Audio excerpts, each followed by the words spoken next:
My mother-in-law has always maltreated me. Well, now she's asking something very hefty from me, and I don't think I'm gonna do it. I think I'm going to selflessly use the money on me. Let me decide what I want to do after I tell you my story. My mother-in-law had told me to talk to her about anything that was bothering me before bidding me goodnight yesterday.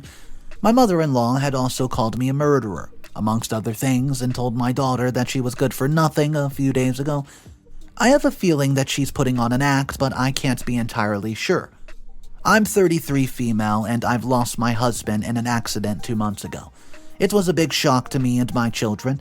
We'd been making a few plans for his birthday, which was coming up. After a while, I came to terms with my loss, which was not easy. But I had my children to think of, and they needed all the support that they could get. This was the main reason I'd even decided to let my mother-in-law Christine live with us after Ian's death in the first place. Christine and I have never been on good terms. My husband Ian would always tell me that it was common for mothers to be that way, the way that Christine was. I kept a lot of what happened between me and Christine away from him because I simply did not want to upset him or cause any problems, but I strongly disagreed with his logic. That woman had tried to kick me out of the house multiple times when Ian was absent. She threatened to take my children away from me because I was not a fit to be a mother. Christine hated my guts for some reason, and the one time I asked why she did not like me, she said it's because I wasn't right for her son.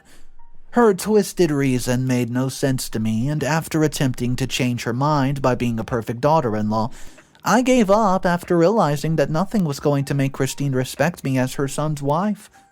She was going to hate me, no matter what I did, and I ignored her whenever she was being petty or unreasonable. Unfortunately, her health had started to deteriorate. Christine had moved in 8 months before Ian's death, and I remember that my biggest fear then was losing my marriage. Christine would always complain to Ian, and when that didn't work, she started to plant absolute nonsense into his mind. All that is in the past, but the argument I had with my husband in those 8 months were not ones that I'd ever forget. My children, of course, noticed this, especially my eldest, Adam. He easily saw through Christine's ploys and began to dislike her. I'd walked in on my son arguing with Christine a few times, and he told me that he did not want her to live with us anymore. I mean, I'm not ashamed to say that I did nothing to change his mind. I was glad that Adam saw the truth for what it was and was smart enough to keep it away from his younger sisters. After Ian's death and funeral, I asked Christine to move out. I didn't know what to do to raise money for the house, and the last thing I needed was another mouth to feed.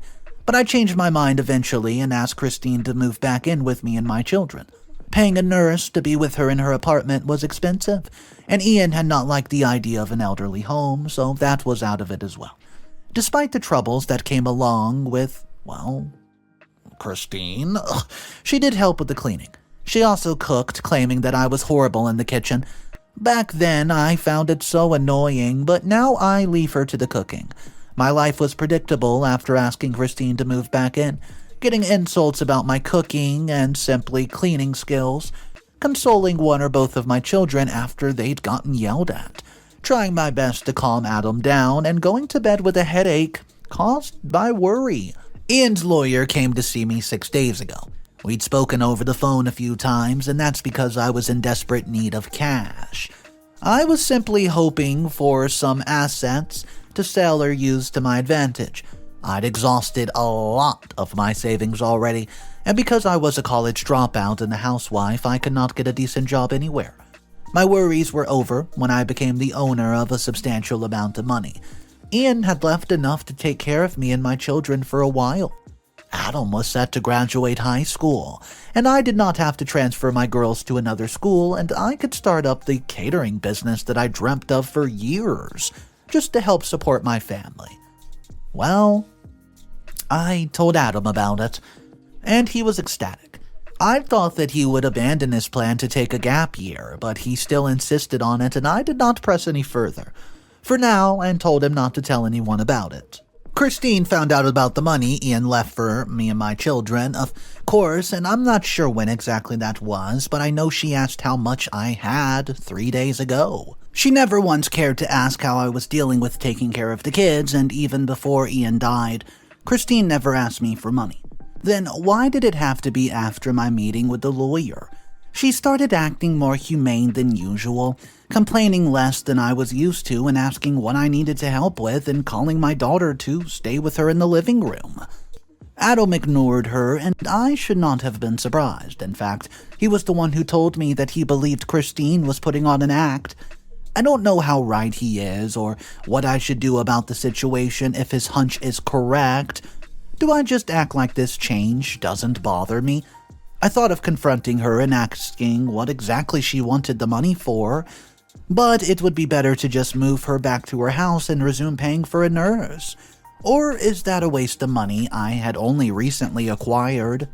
Update number 1.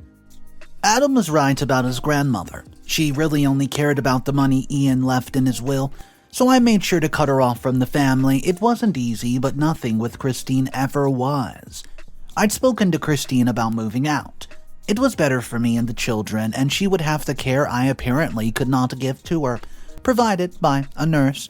She was against the idea at first, gently just telling me that she was happy living with me. I brought it up a second time and got similar results, except that there was some argument involved. I decided to drop it at some point, and she was being tolerable after all. I had not had any problems with her in days. That was until I went out 4 days ago. I'd already started making calls to those I knew about my new catering business, and friends of a friend told me that she needed somebody to help with a few homemade snacks for some guests that she was receiving. It was not much, but it was better than nothing. After leaving to get supplies, I returned to the house and discovered that a few things were misplaced in my bedroom. After some thought and confrontation, I had no doubt that Christine had gone through my things while I was out. She didn't even deny it when I asked her. The audacity of that woman. She refused to tell me what she was looking for, and I could not find out what it was because she had not taken anything in particular. She just messed up the entire place, but the few papers I had in my room were obviously searched through, so she was probably looking for some documents.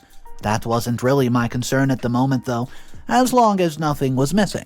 I could always come back to the address, what exactly she was doing in my bedroom. I had to work hard on building up my business. I had successfully delivered the snacks and gotten another gig. I thought of making a few business cards and just giving them to my neighbors and my children as well. I spoke to Christine about moving out again yesterday. This time I told her I needed space to myself to work on my cooking, since I was looking to turn it profitable. To my surprise, Christine told me she wasn't going anywhere. She suggested helping me out with my cooking, but I declined, which angered her. Okay, so Christine then told me I had 2 options to pick from, letting her stay and help out or letting her stay and be a thorn in my side.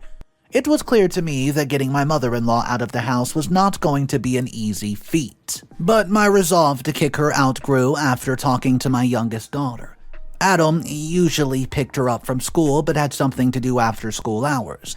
Susie asked me why I wanted Christine out of the house, and I learned that Christine had been telling my child that I hated her and wanted nothing to do with her. Susie expressed her disappointment in me, saying that her grandma needed to be taken care of and had to spend time with her family.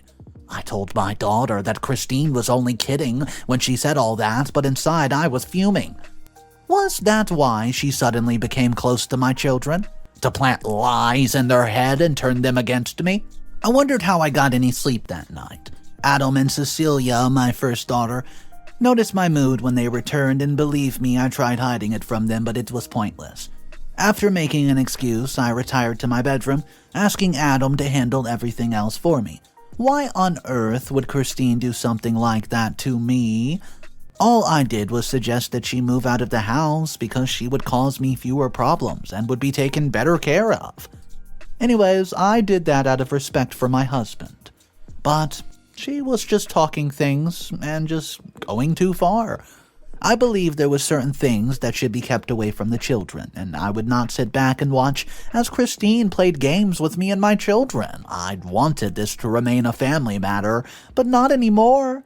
This morning, after the kids had gone, I had a one-on-one with Christine. I told her that she was going to move out of the house whether she liked it or not, and I made arrangements for her to move into her former apartment, which was thankfully unoccupied. Christine said that she was not going to move out, and I reminded her that she was in my house now, since everything was left to me and the children. I also advised her to go without me forcing her out, which would come with me cutting off some of the expenses I was obligated to pay. Christine called me all sorts of names after I'd made myself clear. I ignored them all. As long as she moved out, I didn't mind showing my true colors and being heartless. She was gone before the children returned, and I told them that Christine had decided to stay by herself for a while, but would visit soon. I hated lying to the children, but it had to be done. Adam, for one, was happy, though he didn't exactly believe me. The girls were a bit sad, but I'm sure that they'll get over it. Finally, the huge weight that my mother-in-law is lifted off of my shoulders. I'm going to pour all my attention on my children and my work from now on. Update number 2. I knew Christine was going to cause trouble at some point. I just didn't expect it to be so soon. A little over a month after she left the house, she came back, promised to cause problems if she did not let me stay in, and I quote, her son's house. She was making a scene outside. So I let her inside with the intent to calm her down and ask why she came by. Christine told me that she was here to stay this time and that no threats were going to chase her out of the house.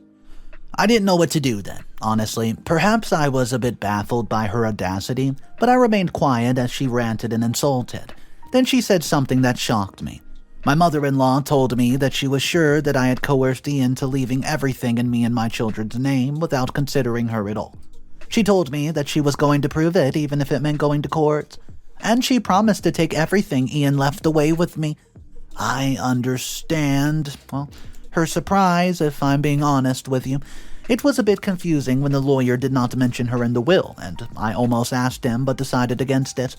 Ian must have had his reasons for removing his own mother, and this was my best guess, he just never imagined his mom outliving him, especially since she wasn't in the healthiest condition. Still, nothing could be done about the will, and because I was just too empathetic for my own good, I let Christine stay the night, promising myself that I would make her leave the next day. My son was not too happy with my decision, but after telling him that Christine's stay with us was temporary, he did calm down a bit after that. Cecilia and Susie were pretty happy to see Christine, and I wasn't too glad about that. She was their grandmother, but she wasn't a good role model or a good person overall. I was presented with another problem this morning. Christine was having an argument with Adam, and my daughters were looking terrified. I got in between them and asked what happened, only to find out that Christine was asking Cecilia if she knew anything about Ian's will. Adam, who was in the kitchen, had overheard them and told Christine to stop with the questioning, only for Christine to yell in his face to shut him up. I tried to calm him down because I knew Adam well and could tell he was not going to let things slide. Eventually I succeeded, but Christine was not done. She told me that she was going to kick me and my wayward son out, as soon as she was able to prove that I've tampered with the will, and that's when I had it with Christine. This was yet another time when I tried to be a human being, but it backfired. How dare she say things like that to my children? I was mad. I did not bother changing as I ushered my children out of the house, driving all 4 of us to the court to fill out forms for a restraining order. After that, I dropped my children off at a cafe and then left for my house. I told Christine what I have done, then told her that her staying in the house was not going to matter when she gets the restraining order, and with that, I abandoned her in the bedroom. I heard her leave after about half an hour, and I was glad that she at least had the common sense to do so. Christine was just an empty barrel with no spine when she faced head-on, and I managed to have peace of mind for an entire week until Christine started calling excessively. I ignored a lot of her calls and even blocked her at some point, not in the mood for any of her drama. But then she moved to the landline, and when I took that call, it turned out to be the nurse taking care of Christine. She was sick now, and I was advised to take her to the hospital because her blood pressure kept rising. At first, I thought this was another ploy just to get me to take Christine back into my care. But just in case, I went over to Christine's and after taking her to the hospital, found out that it was all the truth, and for the first time since I've met Christine, I felt true pity for her. The doctor that attended to her had told me that she needed to be hospitalized for some time and also needed attention 24/7. Christine also did not have any health insurance, and after being told the estimated cost of her treatment, well, I was in a dilemma. I'd taken out a substantial amount of money left by Ian to secure my children's schooling, including Adam and Cecilia's college fees. Then I planned to use the rest to build my business. It was slow, but it had promise, thanks to my neighbors and Adam's connections. If I used that money for Christine's treatment, I would be left with little to nothing to take care of my family. The only other option was to take out the money I'd already reserved, but I don't know if it's the right move. What would you do in my shoes? Christine, annoying as she is, still Ian's mom and children's grandmother, plus I'm the only one who can take care of her. I'm so confused and I don't want to make decisions in haste. Update number 3.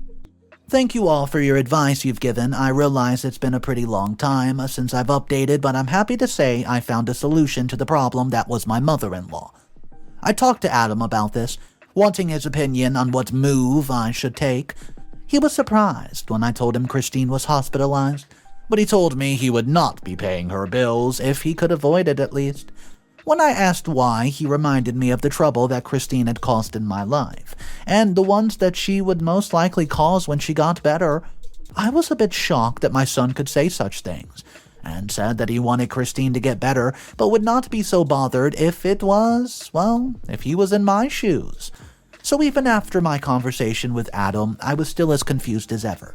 On one hand, I knew I could not just abandon Christine. She literally developed on me and just depended on Ian. And that responsibility has been passed to me. On the other hand, she did not exactly deserve my kindness. Besides, how was it that I was the only one who could get her out of that predicament? After a lot of thinking, I had a discussion with the doctor the next day. I agreed to pay a part of Christine's fees and then ask her to speak to her. She looked like hell when I saw her, but I wasn't about to let her appearance change my mind. I told Christine that I did not want to pay her hospital fees, but that I would pay a huge part of them if she agreed to leave me and my children alone. During one of my deliveries as a caterer, I overhear a client talking about a home that she planned to put her mother in.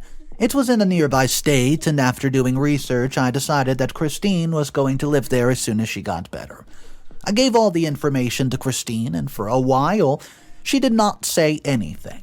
At that moment in time, I thought she was seriously considering the idea and was happy about it.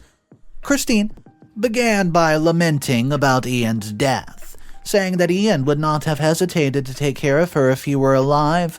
I was about to remind her that she gave her son preferential treatment, but she started with the insults again. Even on her potential deathbed, she still had no regard for me as a person. Christine demanded that I settle all the bills, since it was Ian who made the money. I told her that it was my money now and that she wasn't being responsible by being stubborn. The insults resumed, but I was used to them. Insulting people was most likely just a hobby of hers. There was nothing. Well, Christine did not try. She attempted to emotionally blackmail me by using my children and Ian. But she should have known that I wasn't going to budge. I'd almost left her to fate when she called me back agreeing to my conditions. She could not come near me or my children due to the restraining order anyways. But this was Christine. I could not afford to take any chances. Christine was discharged from the hospital after 9 days. The doctor asked me to watch her all the time, and I nodded while walking away with Christine. She stayed with me and the children for a week, and when I was done with the arrangements for her to leave, she left without any problems. Back then, I felt a bit guilty. I had seen some sadness in her eyes when she left, but I wasn't going to turn back on my word. Besides, it was too late now. I'd been married for almost 2 decades, and she decided to treat us for a family just now for once. This was no longer my problem anyways. I made sure Christine had gotten the rest of the deposit that I'd given to her landlord, thinking I'd be able to keep her for a month. I urged her to keep the money for herself, telling her it was for emergencies. I also informed Christine that I was going to be responsible for settling her finances. No more. When I went ahead to ask if she would like us to visit, she laughed maliciously and said no. Then turned her back to me. I was more than happy with her reply. I had just to figure out an excuse to tell my children when they asked a question about their grandmother. They thankfully did not. The few weeks I've had with Christine being MIA had been good ones. I checked up on her a few days ago, and I owe that to Ian. And she was not sick, then she was. Adam had told me he needed to help figure out what to do and study in college, and as somebody who did not really go to college, I don't exactly know what to tell him. Well, my mini catering business is going well, and me and my children are happy. Hopefully, there won't be any serious obstacles in the future. So, we find out about OP basically being maltreated by the mother-in-law. At the end of the day, it looked like the comments were not very happy with how OP handled this. A lot of people were saying they just wish that OP would not have helped out at all, just straight up cut contact. I want to know your thought about that, even though OP laid down some ground rules before accepting the fact that she would help pay for the hospital debt.